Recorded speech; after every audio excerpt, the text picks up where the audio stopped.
P. Allen Smith's Garden Home is brought to you by Proven Winners.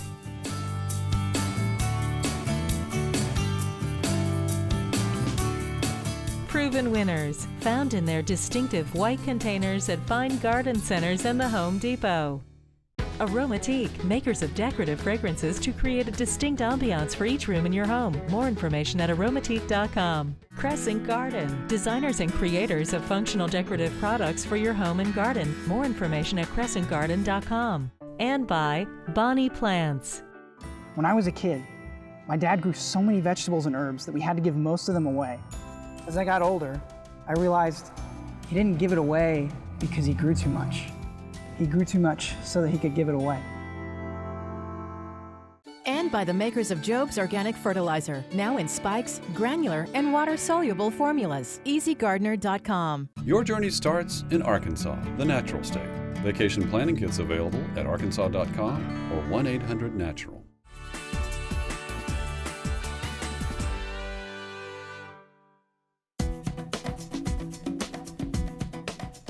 Here you go, Alan. I know you've been needing these. Oh my gosh, that's a lot of oregano. I just needed one. Oh, but I know how much you love them. They're great. Thank you, Nadia. You know, we've all heard this expression, pay it forward. Well, what it means is if you benefit from the gift of someone, you pass it along rather than passing it back to the original benefactor. There you go, Clayton. From building homes for those in need to inspiring children to garden, in today's show I want to spotlight several groups and organizations that are doing their part to give back. Certainly big acts of charity and volunteerism are a wonderful thing. There you go, Kelsey. But you know, simple things, by just giving someone a plant or encouraging them with kind words can make a big difference and help someone have a better day. I didn't get to plant. Well, why don't we plant this together?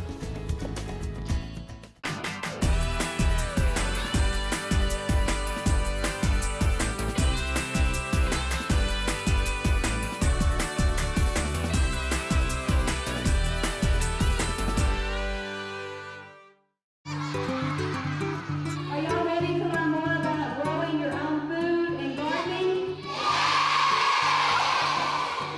You know, there's some real benefits to giving back. One, it just makes you feel good. Secondly, you can have an effect that can go for generations.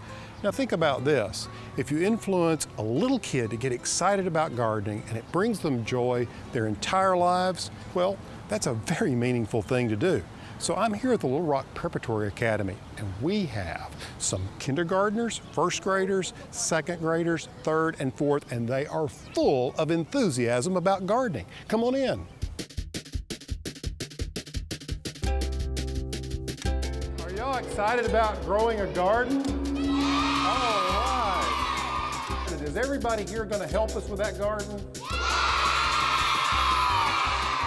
Are you sure? I didn't hear you. I'm not sure. What'd you say? All right. Little Rock Prep is a charter school.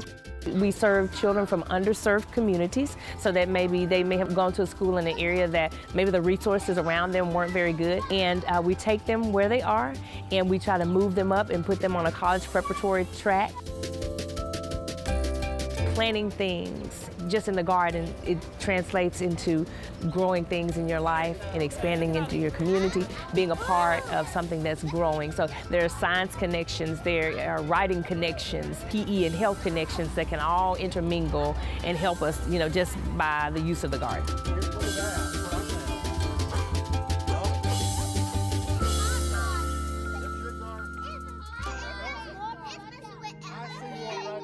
You gotta take the plant out the pot and get the weeds out of the dirt. Then you gotta put your plant in the dirt.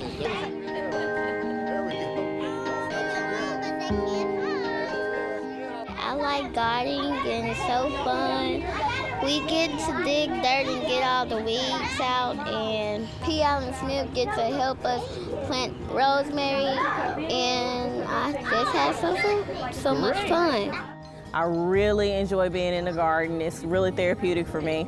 So I decided, why not? So now this is my Saturdays, and I have enjoyed every bit of it. You know, it keeps me motivated to watch him learn some things from me.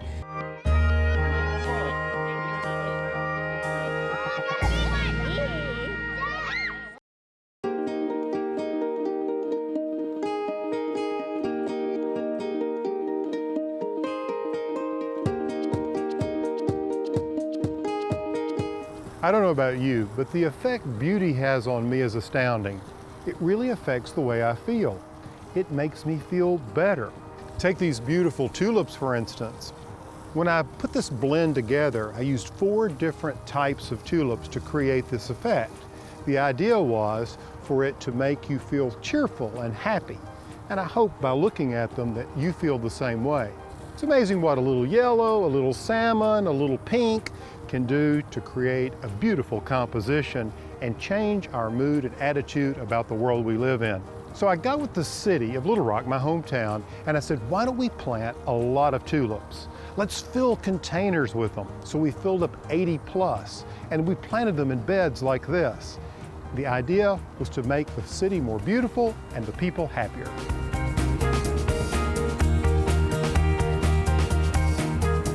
The tulips that have just been put in downtown are beautiful.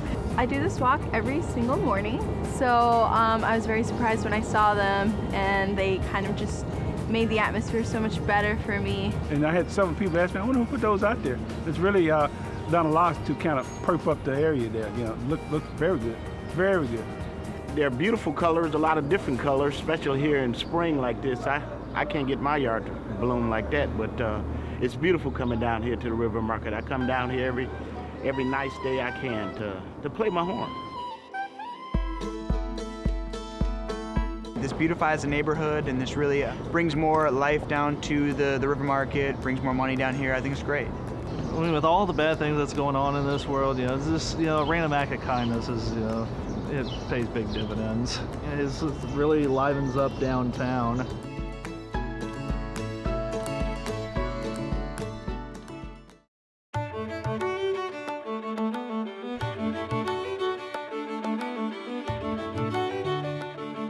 Katie's Krops is a nonprofit, and what we do is we have vegetable gardens, we grow the crops, we harvest them, and then we donate them here locally to soup kitchens and those in need. And we also host a monthly Katie's Krops dinner, where the meal is based on what is harvested from the gardens that week. We have a goal of 500 gardens in all 50 states within the next 5 years. If somebody has an idea to create a garden, a food garden where they can help people who are hungry, they can submit an application to Katie's Krops, and then you all sort of help them out. Yes, we have grant cycles open. We have grant cycles once a year, and we receive applications from kids ages 9 to 16 across the United States, and they tell us about how they want to start a garden, and we pick as many as we possibly can, and you start your own Katie's Krops garden. Well, it's a wonderful idea, and it's very inspiring. Thank you. Keep up the good work. Thank you so much.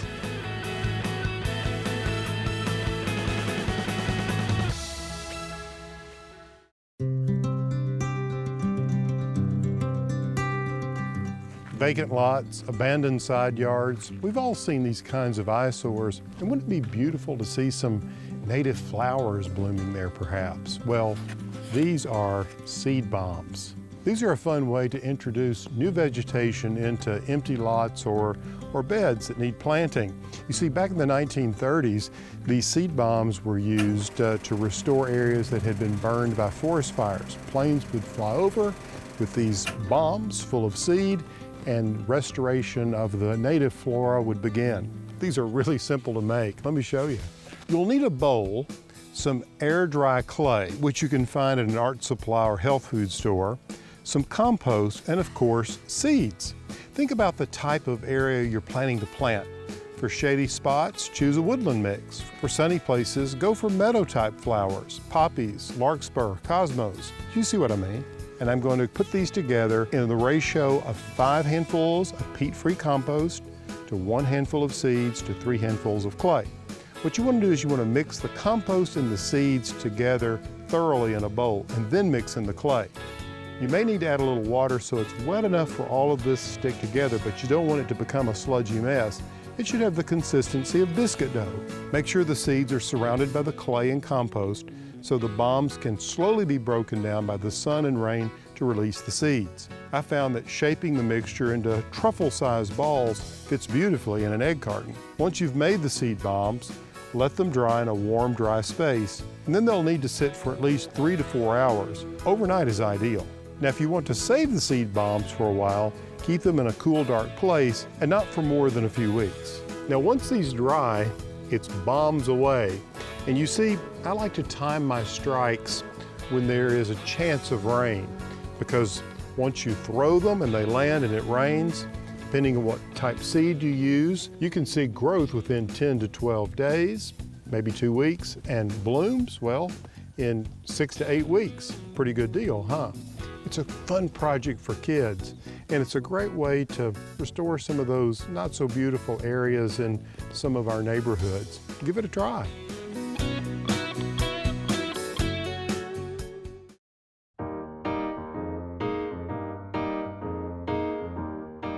You can see the kids here at the Little Rock Preparatory Academy have done a great job growing their raised beds of vegetables and herbs.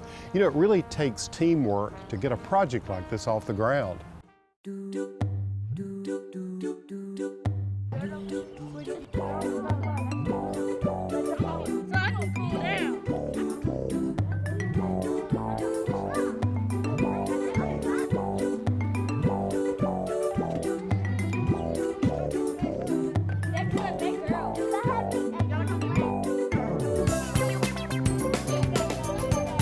Show me the roots.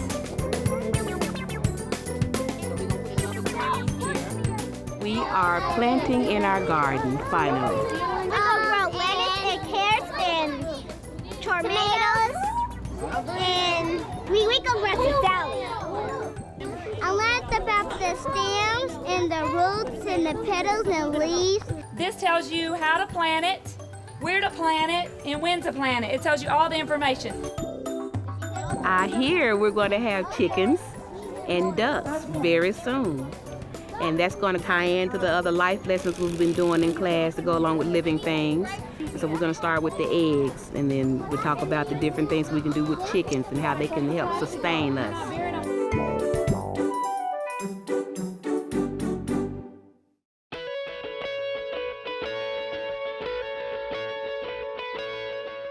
Gosh, it's amazing. You've gotten a lot accomplished. Thank you. We started with this ugly old van, just taking supplies out to homeless, unsheltered homeless. And so the more we got out there and the more we started meeting people and seeing the way that they were living and the way that they were, you know, getting their food and things like that, it became very apparent that there had to be a better way for people who are struggling to have some decent food to eat. Right. And so we started this with the intention of giving them that opportunity, you know, and also, you know, the dignity that comes with that. Right. So not only do these people have an opportunity to have nutritious food that's locally grown, beautifully grown, but also they have an opportunity to participate in the growing and which I think, to your point, helps self-esteem.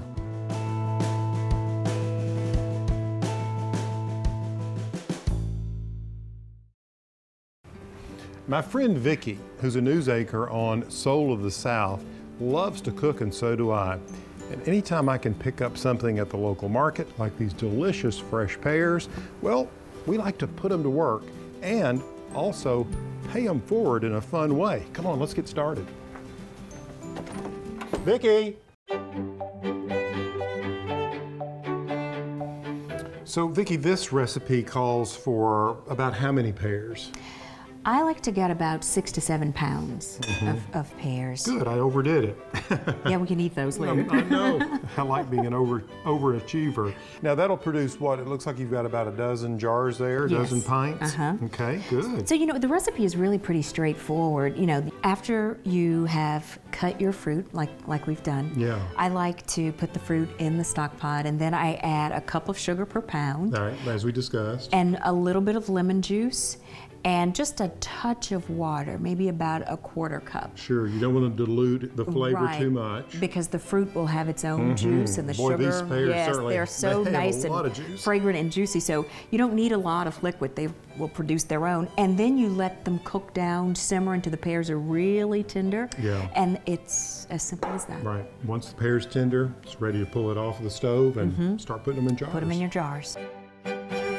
Batch number 1. Yes, they smell so good. And we have a few little chunks in there, which will be good. Yeah, I like that. So now it's time to get these in those jars. Okay, you ready? Now, you've sterilized the jars. Yes, they're sterilized. And your scupper there. Yeah, that's a mighty handy little thing there. Okay, let me start. All right, please. I'm going to pull them around here on this side.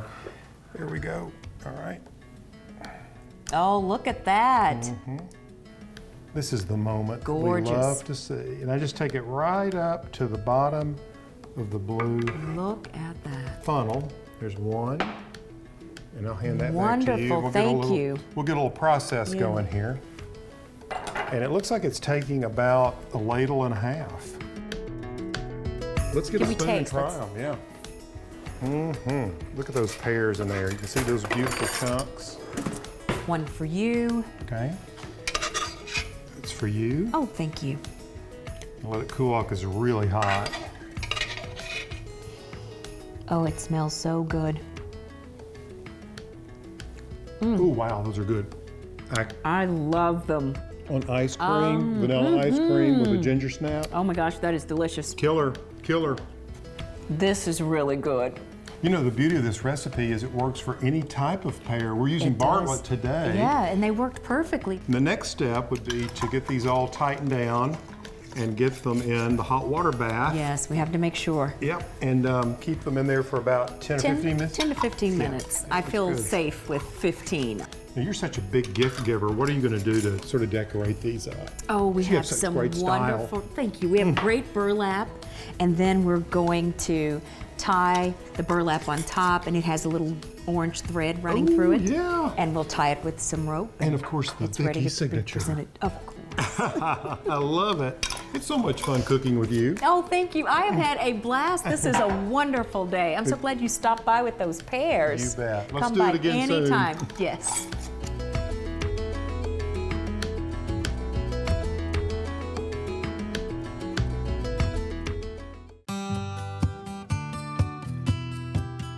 Sometimes paying it forward starts with protecting and preserving the past for future generations.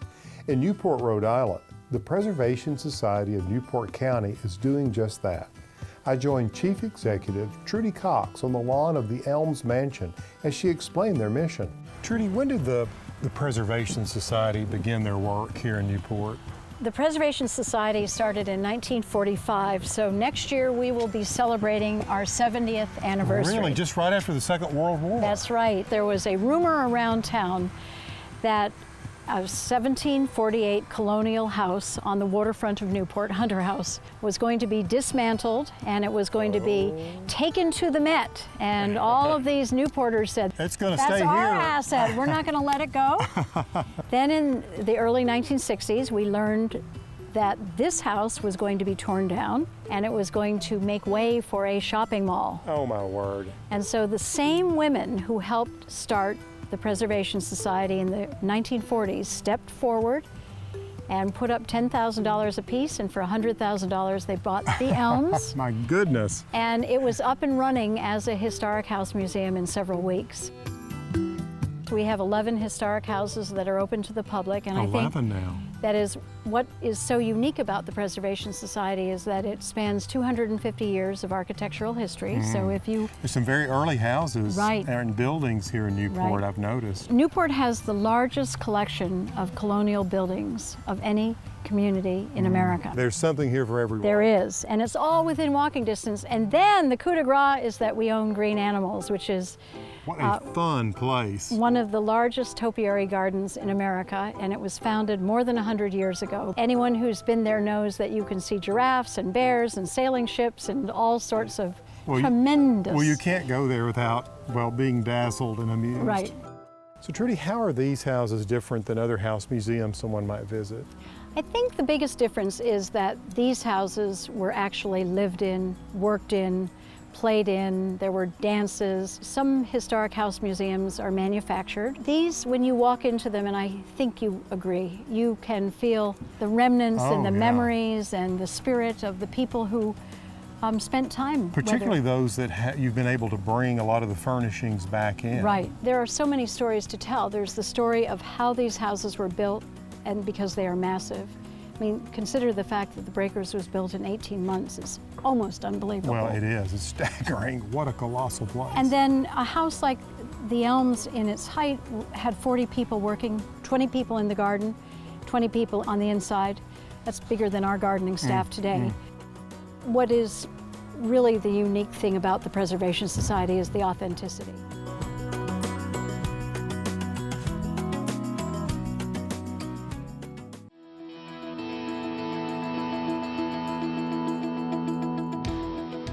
My name is Don Smith. I'm a member of the Over the Hill gang, and almost all of our people are retired from a lot of different walks of life. We come out here on Tuesdays and Thursdays to build houses for Habitat for Humanity, and primarily we're a framing crew. I turned 87 last December. Oldest one in the bunch. They're a great bunch of people over here. They watch out for me. Well, first, it's fun. So people want to come out and volunteer with us because it's a good time.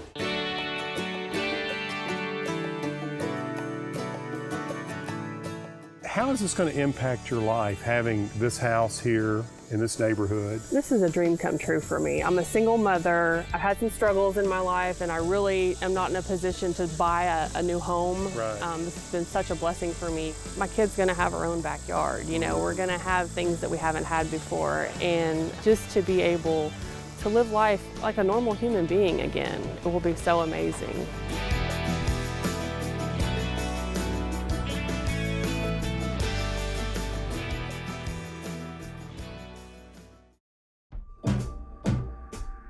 The kids at the Little Rock Preparatory Academy are going to flip out when they see what I'm bringing them today.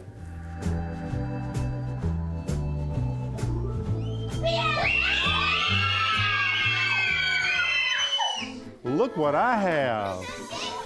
Oh my goodness. Good morning, everybody. Good morning. How we doing? Good. This is one of several chickens for you all to take care of.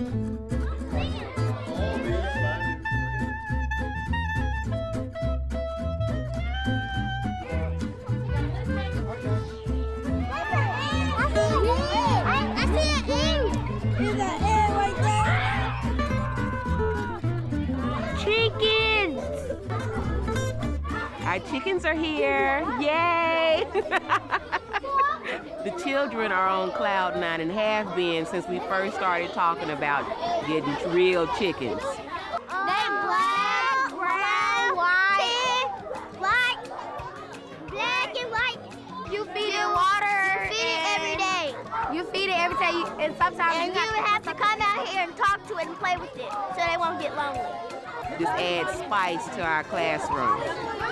We're going to start incorporating life cycles, teaching about sustainability from the egg to the chicken, and then sometimes to the plate. Thank you for bringing the chickens to Youngsville. Well, Nadia, I think the kids are excited about finally getting the chickens. They're very excited, very excited. Well, I think there'll be a lot of things they can learn from having some chickens to have to take care of. Absolutely. This is an experience they'll have for the rest of their lives. Well, you all worked really hard to make sure that this garden comes together and that the chicken house comes together and that the kids can come together in this new space, and it's a place for them to learn, which is really, that's thrilling. It means a lot to me. Yeah, it means a lot to us. I'm just glad we're here and we have chickens. It's like surreal. And so for them to get this experience is just priceless. Well, you know, I really think it helps them understand where their food comes from, and hopefully will put them in good stead for the future. Absolutely.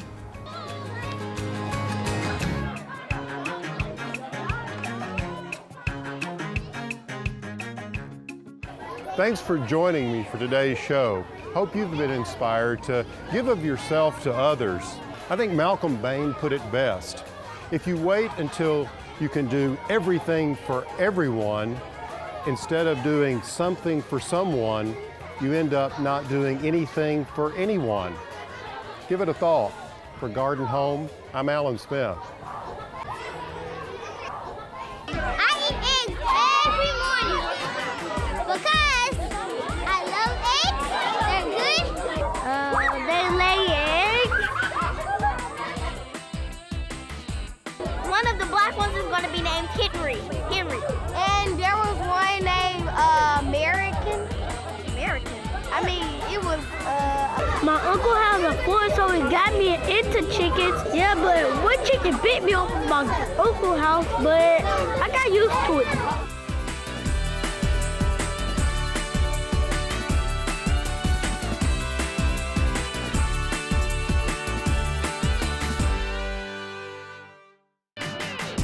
P. Allen Smith's Garden Home is brought to you by Proven Winners.